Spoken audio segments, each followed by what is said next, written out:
Бәріне сәлем, менің атым Керей. Менің 18-ге толуыма 3 сағат қалды. Мен осы 18-ге толғанға дейін өмірімдегі уақытта не түсінгенімді осы жерге айтып кетейін дегенмін. Мен мында ноутбукқа жазып алғам. 16-сы бар екен, 16-ның 2-шеуін қысқартып жібереміз. Осы 18-ге толғаныма дейін түсінген заттарым.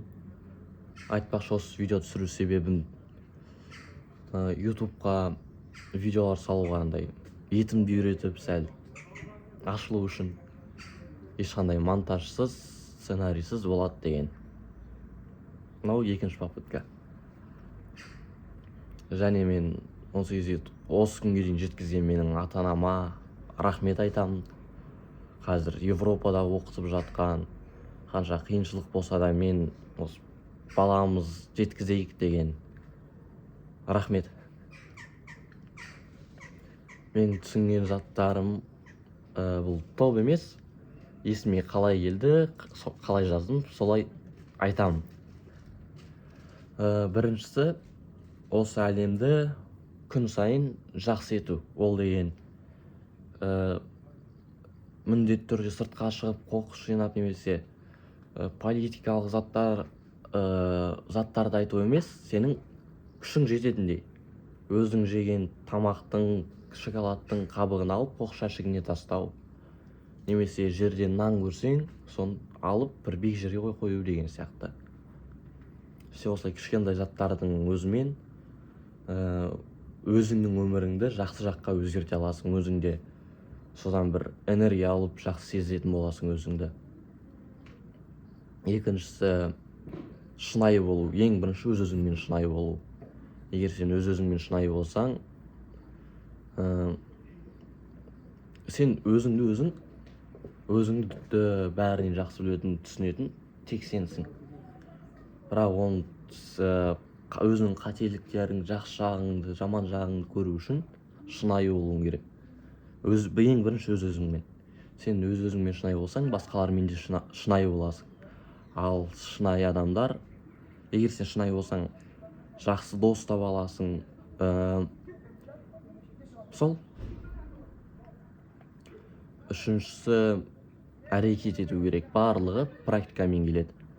Көз қорқақ қол батыр дейді ғой. Егер сен бірдеңені ойлап бастай алмай жүрсең, мысалға сен сайт жасаған келіп жүр. Соны сайт жасаған қанша оқисың, бірақ сайт жасау үшін сайт жасау керек. Биікке секіру үйрену үшін биікке секіру керек. Сен солай бәрін практикада, мысалға ән айту үшін көп ән айту керек. Сен қорықпай бірінші қадамды жасап, соны істеп бастасаң, арты қалғаны оңайырақ болады. Төртіншісі, осы әлемнен, өмірден тек өзің ала бермей, бірдеңе шығарып беруің керек. Мен осы себеп үшін де YouTube канал аштым. Мен өзім сәл тұйықтау болған соң, ішімдегі көп адамдарға шығарамайын. Бірақ оқығаным бар, көргенім бар, түйгенім бар, соны бөліскім келді. Сол үшін YouTube'ты аштым, және кішкентай кезімдегі арманым бар. Сол. Өмір және тек қиыншылықтан немесе тек қуаныштан тұрмайды. Ол маятник сияқты. Бірде көңілді боласың, бірде көңілсіз боласың, бірде оңай болады, бірде қиын болады. Осындай кезде екі жаққа кет қалмай, қуанышта есір кетпей, қайғыда қатты түс кетпей, бір ортада өзіңді ұстап тұруың керек. Абай бір күшті айтқан, бірақ мен ұмыт қалдым не деп айтқанын білем. Және маңызды зат, сен өзіңе дос таңдай білуің керек. Дос деген сенің қасында жүрген немесе бірге сабаққа барып жүрген адам емес. Дос деген сені қолдайтын, саған көмек беретін, сені түсінетін, саған жақсылық ойлайтын адам. Және сен өзіңде сондай дос бола білуің керек. Сен жақсы дос болу үшін сол адамға шынайы жақсылық тілеуің керек.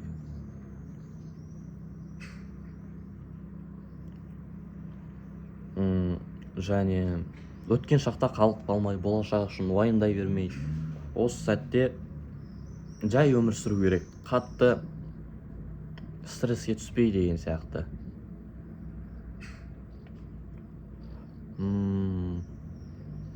Және әр адам өз-өзін сыйлау керек, өзіне сол жақын дос сияқты қарау керек. Егер саған өзіңе қиын болып жатса, көмектесіп жіберу керек, айтып түсіндіріп, болмай баратса өз-өзіңді итеріп, бұрсып, өз-өзіңе жақсылық тілеуің керек. Өз-өзіңе жақсылық тілеуің керек қой, сол досыңа тілеген сияқты. Және уақыт, осы өмірдегі ең маңызды зат ол уақыт. Егер сенде уақыт болмаса, басқа не болса содан пайда жоқ. Қаншалықты жақсы қарым-қатынас немесе қаншалықты бай болсаң да, уақытың болмаса, оның бәрі жоқ болғаны. Сол уақытты жақсы пайдалана білу керек. Мен 18-ге енді толып жатсам да, қаншама уақытты босқа жіберіп алдым. Осы телефон қарауға кетті, ойнауға кетті. Оның орнына мен бір зат үйренгенде, қазір соның маманы болып отыратын едім. Сол үшін әр сағатты өз орнына жіберіп, дұрыс қолдану керек. Және тағы өте маңызды заттардың бірі ол денсаулық. Орысша айтқанда движение жизнь дейді ғой. Егер адам қозғалып тұрса, жаттығу жасап тұрса, сен өзіңді жақсы сезіне бастайсың. Жай ғана бір күн жүгіріп қайтқаннан соң өзіңді энергия келгенін сезіп тұрасың ғой. Мысалға мен бір апта жаттығу жасамасам, өзімді шынымен жаман сезініп кетемін. Өзімнің күшім жоқ сияқты, көсектен тұруға энергиям жоқ, бір заттар істеуге зауқым тартпай тұрады. Сол денсаулықты бағалау керек, спортпен айналысу керек. Тағы да бір зат ол қателіктер, ол дұрыс. Әр затты бастаған кезде сен қателесесің. Мысалға, ешкім өте бай, ең ақылды, ең бай болып туылып кеткен жоқ. Олар да сол әрекет істегенде қаншама рет қателесті. Қанша бизнесмендер банкрот болды, қанша ғалымдар қателік жіберді, есебін қате шығарды. Қателік ол сол үйренудің бір сатысы, бір жолы. Сен қателік жасау арқылы тек алдыға жылжи аласың. Сол үшін көп қателік жасау керек. Бірақ қателік жасадым екен деп қалып қалмай, соны ары қарай жүре беру керек. Және өз принциптарыңа адал болуың керек. Сен осы сырттағы, өзің ішіңдегі принциптарыңды сырттағы бір зат үшін сатып кетуге болмайды.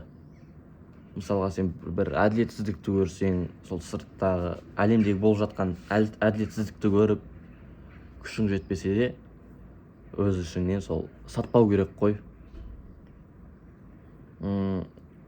Менен бәрі әрекет жоқ, күшсіз қалдым деп қалып қалуға болмайды. Және бағанағы қателіктерге адамда бірден жақсы адам болып туылмайды. Ол өмірінде қателік жасап, сол өмірінде қателік жасайды да, жаман мен жақсының айырмашылығын түсінеді. Айтады ғой, ұмыт қалдым. Сол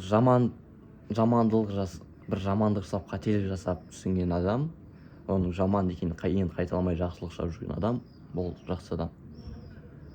Мен өз-өзім бір жағын ақтап атым, қателіктерім үшін деген сияқты. Сол. Бітті, сау болыңдар.